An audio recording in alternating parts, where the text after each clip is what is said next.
Tignan niyo mga kapudi yung kanyang packaging. Sobrang ganda ng kanyang packaging. Napaka eye-catchy niya. Na-excite ako na tikman to kung okay ba siya or hindi. Kaya tara, tikman na natin.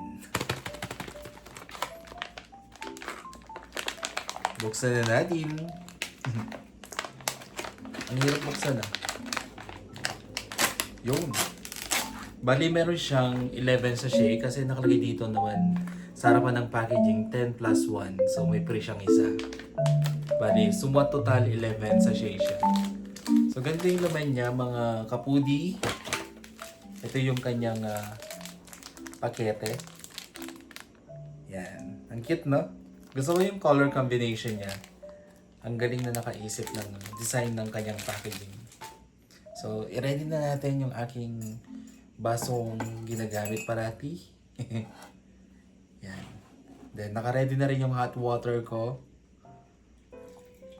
Konti lang. Oops, okay na yan. Bukas, tatry ko naman lagyan ng yellow kung okay ba siya or hindi. Okay, naka-ready na pala yung hot water ko dito. And, ilagay na natin. Ang bango ng amoy niya, mga kapudi. Amoy na amoy yung pagka-creamy niya.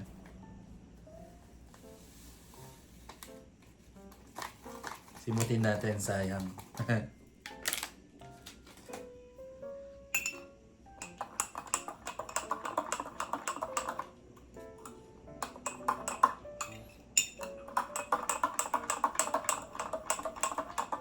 Amoy na natin. Amoy-amoyin.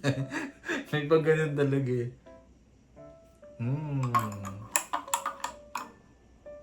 Amoy ko siya. Alam nyo guys, yung coconut. May pagka ganun siya ng amoy.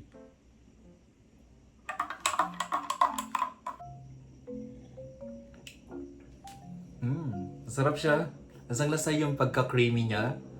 And then yung coffee, andun pa rin yung lasa ng coffee. Hindi nawawala. Sobrang sarap. And then yung tamis niya, sakto lang, hindi sobrang tamis. Naglalaro yung lasa sa dila ko. And para meron akong nalalasahan guys dito. Na para siyang lasang coconut milk. Alam nyo guys yung, ang tawag dito, yung ginadgad na buko. I mean, nyog. Yung nyog. Yung, yung pinaka-meat niya. Tapos pag binusa mo siya, parang ganun. Parang may nalalasahan akong lasang bukayo.